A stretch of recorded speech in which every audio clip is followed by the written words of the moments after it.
município. O serviço deveria estar previsto na lista, mas se o serviço não estiver na lista, pode o município, mesmo assim, cobrar o ISS? Não, de jeito nenhum.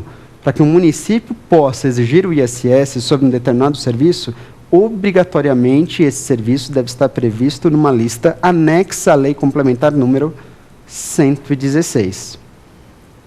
Se o serviço não fizer parte da lista, eventualmente ele pode um dia ser incluído na lista, mas para se incluir qualquer novo serviço nessa lista, depende necessariamente de lei complementar. Portanto, não pode chegar um município e dizer, olha, no meu território, alguns serviços que, embora não façam parte da lista, eles são tributados através do ISS. O município tem condições de fazer isso? Não. O município não tem condições de fazer isso, naturalmente, por quê? Porque se o município for instituir uma lista própria, ele instituiria essa lista através de lei ordinária.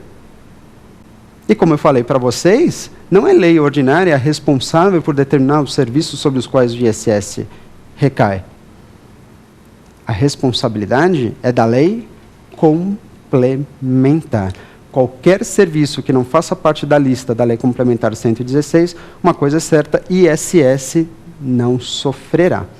Perfeito? Ficou claro? Joia? Próximo tema a respeito do ISS, bastante interessante para a gente. Quanto a esses serviços, isso quer dizer, então, que ISS pode recair sobre qualquer serviço, exceto 3. Opa, peraí, isso é curioso, então. O ISS incide sobre todo e qualquer serviço, menos 3. Quais são essas exceções, ou quais são esses serviços sobre os quais o ISS não tem como invadir? Bom, são serviços como serviço de comunicação, serviço de transporte interestadual e serviço de transporte intermunicipal. Esses serviços dos quais eu falei são serviços que sofrem a incidência do ICMS. E eu vou repetir, portanto, para você deixar bem anotado e não se esquecer, sobre quais serviços nós temos ICMS e não ISS. Quais são esses serviços? Serviço de comunicação, serviço de transporte interestadual e serviço de transporte intermunicipal. Sobre esses 3, a cobrança é de ICMS. É serviço? É serviço. Mas nesses 3 nós temos a incidência do ICMS e não do ISS. Perfeito? Ótimo. Sabendo disso, portanto, qualquer outro serviço que não sejam esses 3 e estejam descritos taxativamente na lista, naturalmente eles sofrem a cobrança do Imposto sobre Serviços de qualquer natureza, ou seja, o nosso ISS. Ok? Agora vamos lá. Vou imaginar que você preste um serviço de consultoria. Exatamente. O seu serviço é um serviço de consultoria. Você presta consultoria contábil. E aí, será que serviço de consultoria sofre a incidência do ISS? É serviço? É serviço, naturalmente. Será que sofre a incidência do ISS? Como que você faz para descobrir se esse serviço sobre o qual eu falo, sobre ele deve ser recolhido o ISS? Para saber disso, eu tenho que procurar onde? Para saber disso, você tem que procurar na lista. Está lá o serviço de consultoria? Tá, sem dúvida nenhuma. Mas espera um pouquinho, talvez você esteja pensando, bom, talvez a lista fale de consultoria contábil. Mas será que ela vai falar também de consultoria tributária, consultoria culinária? Será que a lista vai falar sobre todo e qualquer tipo de serviço de consultoria? Não. A lista ela não tem como identificar todas as infindáveis, inúmeras, na verdade, atividades relacionadas à consultoria, ou sobre as quais possa ser oferecido um serviço de consultoria.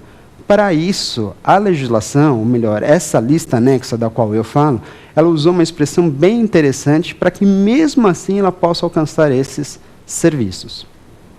A lista, ela identifica um ou outro serviço de consultoria, por exemplo, ou seguindo o meu exemplo, serviço então de consultoria tributária, consultoria culinária, consultoria contábil, e no final das contas ela usa uma palavra, uma expressão interessante, essa palavra é e congêneres. Serviço de consultoria, dá alguns exemplos e ao final coloca e congêneres.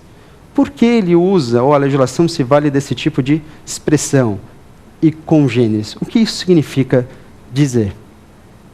Quando você se depara diante de uma expressão como essa, você vai perceber, portanto, que a lista ela vai necessariamente ter que identificar o serviço. Qual o serviço? No meu exemplo, o serviço de consultoria. Então, quando você verifica a lista de forma horizontal, ou seja, de cima a baixo, né, neste caso, ou desculpa, de forma vertical, perdão, de cima a baixo, o serviço deve fazer parte da lista. Só que quando você identifica o serviço, ali o serviço, quando pontualmente você verifica o serviço, a lista não tem como divulgar todas as qualidades desse serviço, todos os vários tipos desse serviço. O que ela faz? Ela coloca um ou outro exemplo e, ao final, ela costuma se valer da palavra congêneres. Isso, portanto, faz você concluir que a lista anexa à Lei Complementar 116, ela deve ser interpretada sob duas formas, ou sob dois pontos de vista. A lista anexa ela deve ser interpretada verticalmente de forma taxativa. Verticalmente, ela deve ser interpretada de forma taxativa. E horizontalmente, ela deve ser interpretada de maneira exemplificativa. É isso mesmo que você está entendendo. A lista anexa à Lei Complementar 116, ela deve ser interpretada de forma cartesiana, se eu posso assim dizer. Verticalmente, ela é interpretada de maneira taxativa, o serviço deve fazer parte da lista. E horizontalmente, ela deve ser interpretada de maneira exemplificativa.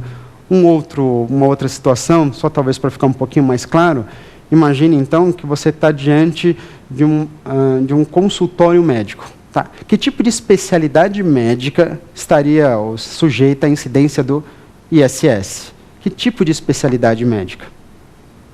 Você acha que a legislação complementar, ou essa lista, consegue identificar todas as centenas, milhares, talvez, de especialidades médicas? Naturalmente que não. Então, ela coloca uma ou outra especialidade médica e, ao final, usa a expressão congêneres. E, ao final, usa a expressão congêneres. Consultório médico está sujeito à incidência do ISS, não importando, portanto, o tipo de especialidade. Mesmo que a especialidade não faça parte da lista, ele é uma semelhante a qualquer outro. Ok? Ficou claro? Portanto, quais os serviços sobre os quais o ISS pode recair? Tudo bem, eu entendi. Agora, sabendo disso, eu pergunto para vocês, em relação ao ISS ainda, se esse serviço tiver acompanhado ou for acompanhado de uma mercadoria. E aí? Pensa nisso. Se um serviço prestado é prestado e, além disso, ele é acompanhado de uma mercadoria. Um serviço que é prestado e acompanhado de mercadoria.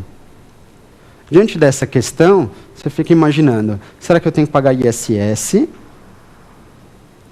Será que eu tenho que pagar ICMS? Ou será que, neste caso, eu tenho que pagar ambos os impostos? ISS e o ICMS? E aí? Pensa, um serviço acompanhado de uma mercadoria. Você paga ISS, ICMS ou ISS e o ICMS?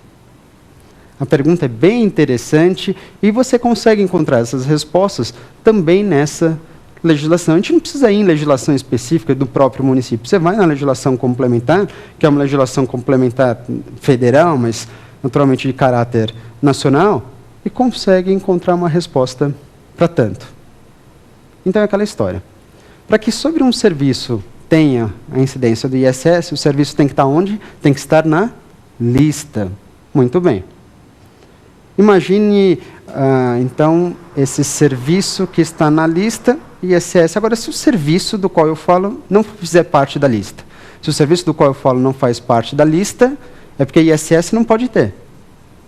Se ISS não pode ter, poderia ter a incidência do ICMS? Poderia, sem dúvida nenhuma. Tem um exemplo para isso? Tem. Imagina um serviço de bar, restaurante ou lanchonete. E aí? É serviço? É serviço. Pensa, é acompanhado de mercadoria? Esse serviço é acompanhado de mercadoria? Um bar, uma lanchonete, um restaurante? Sim. Entenda melhor. Pensa um restaurante.